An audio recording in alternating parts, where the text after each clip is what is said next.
Instantes depois, no galpão. Barnabás tinha acabado de romper a vidraça no teto e invadir o galpão. Encontrava-se agachado no piso, rodeado pelos estilhaços, diante de seus inimigos, sob a mira das armas e lanternas. Ele se ergueu, retirou o capuz sobre a cabeça e se livrou da longa capa.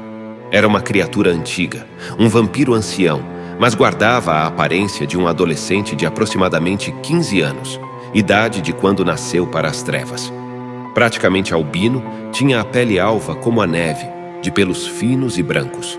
Possuía braços e pernas compridos, um indivíduo esguio, nitidamente longilíneo. Seus traços faciais haviam estacionado delicadamente naquela fase transitória de garoto para homem, por isso eram pouco másculos. Um jovem que transmitia candura e até fragilidade, não fosse suas feições frias e sombrias. Já suas vestimentas remetiam mais ao gosto de um idoso. Usava um elegante terno preto de corte clássico, camisa e gravata de tecidos finos, sapatos brilhantes de couro nobre, um sutil cordão de ouro por sob a camisa e um discreto relógio do mesmo metal. Tudo muito sóbrio e estéril, incompatível com a aparência de um jovem, a figura inusitada de um macabro adolescente. Ingrid ficou pasmada ao perceber que o senhor de Vera não era o homem grisalho a quem entregou o envelope naquele dia na mansão, mas sim o garoto que apareceu no mezanino. Por um breve instante, se permitiu refletir sobre a tragédia de alguém tão novo ter sido transformado e tragado pelas trevas. Que tipo de monstro seria capaz de tamanha covardia? Da mesma forma abismada estava Elisa, que nunca poderia imaginar que o soberano de sua mãe era quase uma criança. Aquela relação bizarra só poderia mesmo ter sido concebida de forma sobrenatural. A moça se perguntava em que contexto aquilo teria ocorrido. Em que condições uma mulher já madura, com uma filha e marido, teria abandonado tudo por um adolescente? Era mais do que impressionante, era revoltante para ela. Vera estava tão aflita que, quando viu seu amado mestre, saiu do carro imediatamente e se aproximou dele para dar suporte, trancando Elisa dentro do veículo. Meu senhor, que surpresa e que alívio! Eu sabia que não iria falhar, disse a mãe soturna, se aproximando do jovem. Jorge fez sinal para todos abaixarem as armas e soltou sua característica gargalhada aguda e diabólica. Ah, Barnabás, você me diverte. Não sei se fico surpreso por sua patética ousadia de aparecer aqui ou entediado com suas intimidações clichês, disse o louco em tom irônico. Pode guardar seu blefe. Eu não vou me amedrontar com suas ameaças. Conheço bem suas artimanhas. Você sabe que está em minhas mãos. Não pense que terei medo de expor seu segredinho mortal para o conselho e acabar com sua raça. Se achou que se fazer presente me faria voltar atrás, perdeu viagem. Ande, pare com esta palhaçada e me entregue Elisa, antes que eu canse desse circo. O adolescente se mantinha de pé, estático. Todos puderam ver que ele apenas ostentava um leve sorriso de desdém, sem nem dignar um olhar ao inimigo. A tensão no ar era absoluta. Elisa havia se encolhido dentro do carro e espiava por cima do painel, quase sem coragem de encarar a cena. O silêncio durou por poucos segundos, tempo suficiente para Seiko arriscar correr a vista mais uma vez pelo galpão e pôde perceber, no clarão de um relâmpago lá fora, a silhueta de um homem na outra vidraça, do lado oposto por onde Barnabás tinha invadido o recinto. Na verdade, agora havia apenas uma sutil sombra de um crânio ocultado, observando discretamente pelo vidro. Haveria de ser Benjamin, mas o oriental não sabia se ficava feliz ou preocupado com a presença dele, já que os planos começavam a fugir do controle. Seiko estava certo. Era mesmo seu comparsa que assistia à cena de camarote. Benjamin tinha saído logo após Ingrid, usando uma motocicleta arranjada pelo amigo oriental para se dirigir até ali rapidamente. Por isso conseguiu chegar antes do comboio, como havia planejado. Teve a sagacidade de amoitar o veículo alguns quilômetros antes da entrada para não chamar atenção e usou suas novas habilidades para entrar sorrateiro como um gato no terreno do porto, escondendo-se muitíssimo bem no telhado de um dos galpões, por sorte, justamente a doca número 3. Sentiu um frio na barriga ao perceber que as coisas transcorriam de forma totalmente contrária ao que tinha imaginado e temeu pelos seus amigos. Precisava fazer algo. Lá embaixo, dentro do galpão, o adolescente macabro então quebra sua pose estática, caminha calmamente em direção a Vera enquanto encara fixamente George. Guarde você seus blefes. Barnabás tinha uma voz juvenil e mantinha o tom manso. Me espanta que depois de mais de um século de vida não tenha ganho sabedoria suficiente para perceber o quanto sua chantagem é débil e o quanto seria suicida lançá-la contra mim. Você acredita que eu perderia meu precioso tempo de vir até aqui para tentar dissuadi-lo? Ou pior, te entreter com alguma encenação?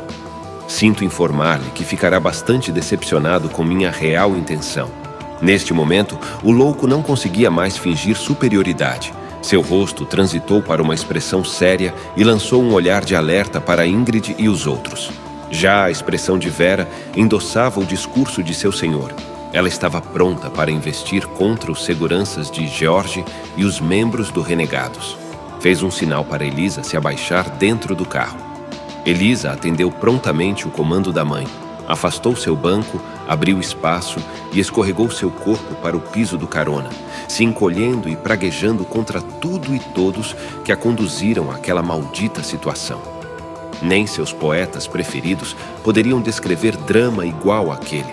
Ela apenas cruzava os dedos e torcia para sair viva dali. Sim, George, como você mesmo apelidou, este é um segredo mortal, prosseguia Barnabás.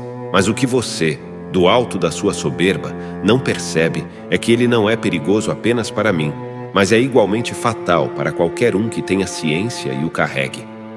Barnabás, eu não estou brincando. Eu tenho várias cópias da gravação e farei com que cheguem ao conselho se você mover um dedo. O louco elevou o tom de voz e começava a se descontrolar. Eu exijo que cumpra minha exigência. Me entregue Elisa. Dê meia volta e leve com você essa ruiva intrometida, ou qualquer outro capanga que tenha trazido. Seu inimigo, que até então permanecia frio como gelo, não segurou a gargalhada. Não há capanga algum, estúpido. Este é um assunto para se resolver sozinho. Sobre a gravação, bem, confesso, você me assustou num primeiro instante, mas depois pensei, quem ousaria entregá-la e ter-me como inimigo? Me diga. Os desafetos que colecionou aos montes por aí? Ou seriam seus parcos lacaios? Aquela escória subnutrida que você oprime diariamente? É deles que espera fidelidade? Quando você se for e o pacto com esses escravos se romper, eles irão respirar aliviados, seu idiota. Nessa hora, George se encheu de medo e ódio, se armando como um gato e sacando as lâminas que costumeiramente carregava num dispositivo nos pulsos, do mesmo tipo que arremessou em Benjamin no dia da festa. Isso levou todos os seus comparsas a se posicionarem para o combate. Mas o adolescente macabro se mantinha impressionantemente estático e sustentava sua indiferença. Quer dizer, seguiu Barnabás, poderiam respirar, mas não vão, não mais respiram, pois garanti com minhas próprias mãos que sua pequena criadagem fosse eliminada, apenas por desencargo de consciência. Suas cópias, se é que existem, cairão no esquecimento. Pode apostar, disse o adolescente, retirando uma adaga do paletó e revelando o sangue de suas vítimas nela. Nessa hora, Vera não tinha mais dúvidas de que uma luta sangrenta se iniciaria, só conseguia pensar na desvantagem numérica em que estava e no quanto aquele ambiente não possuía rotas de fuga fáceis. Por que veio sozinho, meu mestre? Eu poderia jurar que enviaria alguns invisíveis. Vera não se segurou em perguntar. Eles são muitos, cochichou baixinho, mas foi sumariamente ignorada. E assim como eliminei as potenciais testemunhas do meu segredinho antes de vir até aqui, agora vou eliminar as que restam. Barnabás continuava. Hoje é o fim da linha para todos que aqui estão. Hoje este segredo será enterrado com os corpos de vocês, disse o adolescente com uma expressão de alívio. Até mesmo você, Vera, minha querida. Lamento, mas é arriscado demais para mim. Será minha maior perda, mas sei por experiência própria que nem mesmo os laços de sangue são inquebráveis. É difícil precisar a velocidade. As palavras de Barnabás mal tinham terminado de ecoar no galpão e a jovem soturna agora se via no chão, com um ferimento no ventre, segurando suas entranhas e tentando conter o sangue que corria massivamente. Sua mente estava totalmente aturdida. Seus olhos lacrimejavam pela dor física da lâmina que a feriu, mas principalmente pela dor da traição de seu mestre e do temor pela vida de sua filha indefesa. Com a visão turva, ela ouvia os disparos que os comparsas de George desferiam sem sucesso contra o adolescente macabro. Barnabás revelava-se uma máquina assassina. Sua movimentação era indetectável, desaparecia em um ponto e reaparecia em outro, deixando um rastro de destruição. Em seus 2 movimentos iniciais, o adolescente investiu contra aqueles na retaguarda de George, deixando um amontoado de corpos no chão. Ingrid e Seiko, do outro lado do galpão, disparavam suas armas, assim como seus comparsas ainda de pé, mas só conseguiam pensar que a qualquer instante seriam os próximos se não conseguissem uma rota de fuga. George foi o primeiro a dar a luta por vencida e tentar escapar, mas Barnabás era implacável e ali começava um desesperado jogo de gato e rato para seus inimigos. Agora, Vera mal conseguia perceber os impressionantes vultos negros que se formavam por todo o galpão, cortando de ponta a ponta, quando Barnabás se movia em velocidade absurdamente sobre-humana. O adolescente parecia onipresente. Combatia a todos ao mesmo tempo, intercalando ataques a George, garantindo que ninguém tivesse chances de evadir daquele local. Benjamin assistia à cena da vidraça acima, totalmente congelado de pânico. Nem mesmo sua impulsividade característica o permitiu intervir dessa vez. Mal pôde ver o momento em que Seiko foi atingido por uma mordida voraz na garganta e, em seguida, Ingrid sofreu uma incisão de garras que dilacerou a face da loira, deixando-os no chão. O rapaz gritou por dentro de ódio, amargando sua impotência. Lembrou então de Elisa. Não a conseguia ver, apenas se deu conta de que os tiros eram ineficazes contra a estrutura sólida do carro que parecia blindado. Intencionalmente ou não, Vera estava salvando sua filha. Sentiu-se acuado e pôde perceber que sua fera interior se manifestava, como aconteceu na noite em que havia feito suas primeiras presas. Agora ele conseguia identificar que ela queria escapar e temia por seu destino se isso acontecesse. Conseguiria se controlar? Seus pensamentos se perdiam num turbilhão. Não demorou para todos os oponentes estarem caídos. Estavam mortos tanto os seguranças humanos quanto William, Robinson, Peter, Nancy e Lillian, os vampiros mais fracos dos renegados que Benjamin mal havia tido tempo de estreitar relação. Trucidados, decapitados, esfolados como um bolo de carne e sangue pelo perverso adolescente. Ingrid e Seiko, neutralizados, seguiam caídos. Não dava para saber se estavam vivos ou mortos. Finalmente, restava apenas George bastante ferido, acuado em um canto, grunhindo como uma fera ferida, mostrando suas garras e presas, como quem se prepara para uma luta final. Quando os ruídos do combate cessaram e só se ouviam chuva e trovões, Barnabás caminhava em direção ao louco para lhe punir com a morte. Você adorava ser um cãozinho de estimação dele, não é? O adolescente se referia odiosamente a Lord Felix Hansen. Nunca viu meu lado dessa história, sempre fazendo questão de mencionar essa falsa versão imaculada de meu pai. Covardemente, você se refere a ele apenas como meu criador. Mas por que omite o fato dele ser também meu pai biológico?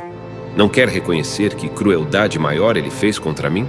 Ao transformar um filho indefeso em um amaldiçoado sanguessuga? Se fiz o que fiz, não foi nada além do que ele merecia por assassinar a própria família e me jogar nas trevas. Ele foi vítima de uma fúria de sangue em sua primeira possessão da sede, Barnabás. Não se faça de desentendido. Nunca teve a intenção de atacar sua própria família. George ousou contrariar. Depois disso, viveu uma vida de amargura e só pensava em se redimir. Calado, seu verme! Você sempre fez vista grossa, bajulador, sempre rastejando por uma migalha de afeto. devolveu Barnabás.